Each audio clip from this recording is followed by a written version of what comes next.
السلام عليكم البنات. بعد ما حضرت لكم من قبل وصفة المطلوع وخبز الدار وجابوا ملايين المشاهدات يعني وكامل نجحتوا في تحضيرهم. جوني بزاف طلبات على الكسرة. على هذه اليوم حبيت نشارك معكم الوصفة اللي معتمدتها واللي نحضر بها الكسرة يوميا.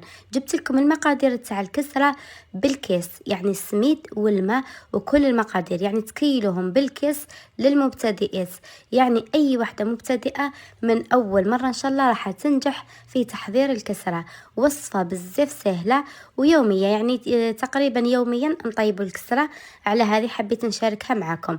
درت 4 كيسان ممسوحين من السميد، ضفت عليه مغرفة كبيرة سكر ومغرفة صغيرة خميرة، تقريبا غير رشة تاع خميرة هكذا، يعني باه تطيب لنا الكسرة محمرة. من بعد نزيد نمد لكم السر باه تطيب لكم محمرة مليح مليح. درت نص كيس نتاع الزيت. المقادير هذه راهي مضبوطة، اللي تحب الكسرة تجيها مبسة مليح تقدر تدير شوية أكثر من نص كيس، ولكن المبتدئات ما ننصحش باه ما تجيهمش تتفتت. ديروا نص كيس مع 4 كيسان نتاع السميد. حكيتهم بين يديا مليح مليح، وبعدها درت حوالي نص مغرفة ملح. وبالنسبة للماء ما عادي ما يكونش سخون، راني راح نكيل لكم المقدار.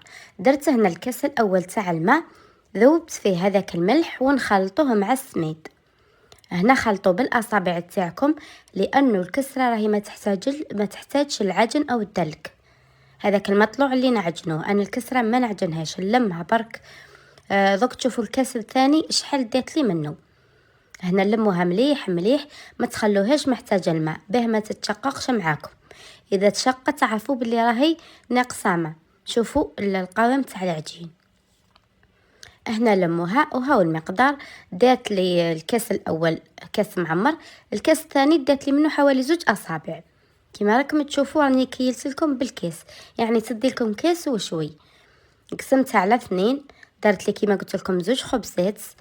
هنا رايحه نلمها، يعني ما تعجنوهاش وديروا الماء كيما نعجنوا المطلوع، ولكن حاولوا تلموها وترطبوا لها الوجه تاعها هكذا باه تمدوا لها الوجه وتجيكم مليح.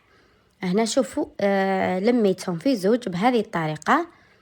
ودوك نمد لكم يعني السر او الملاحظه يعني اللي نعتمدها دائما في الكسره باه تطيب لكم محمره وتجيكم يعني بزاف بنينه طريه. انه كي نديرها بهذا الشكل كما راكم تشوفوا، نغطيها نديرها في كيس بلاستيكي ونخليها اقل حاجه نخليها نص ساعه وباه نطيبها، يعني ما نطيبهاش مباشره. هنا كيما قلت لكم هاني درتها في الكيس هذا وخليتها ترتاح. كل ما ترتاح كل ما تجيكم طايبه محمره وتجيكم بزاف بنينه. هنا بعد حوالي نص ساعة أو 45 دقيقة انتم يعني وجدوا الكسرة تاعكم، أعجنوها من قبل وخلوها ترتاح وروحوا طيبوا الغداء أو العشاء تاعكم. هنا شوفوا عاودت مديت لها الوجه تاعها، لميتها ونقرصها. تحبوا تقرصوها باليد أو بالحليل، كل وحدة كيفاه موالفة. أنا قرصتها بالحليل. بالنسبة للسمك كيما تحبوا، كاين اللي يحب الكسرة تكون متينة، كاين اللي يحب الكسرة رقيقة. هذيك يعني اختياري، كل وحدة وحسب الذوق تاعها. هنا نقرصها وكل مرة نقلبها على الوجه الثاني ونزيد نقرصها. الطاجين انا نطيب في طاجين الحديد، راني حطيته يسخن على نار تكون متوسطة، ما تقوش للنار، نار متوسطة. وحطوا الكسرة تاعكم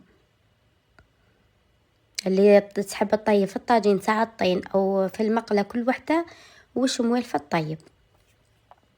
هنا قبل ما نقلبها لازم نطيبها على الوجه الاول مليح ونحمرها.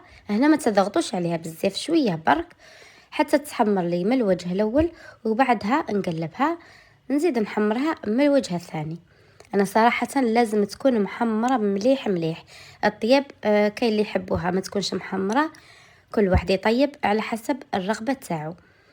انا هاي لكم النتيجه، حمرت الكسره مليح ونزيد نطيب القرصه الثانيه بنفس الطريقه. اذا عجبتكم البنات ما تبخلوش عليا بجيم وتعليق، راح نشارككم ان شاء الله بزاف وصفات اقتصاديه ناجحه. هنا هاي لكم النتيجه بعد ما طيبتهم. اللي يعني تحب تضعف المقادير عادي.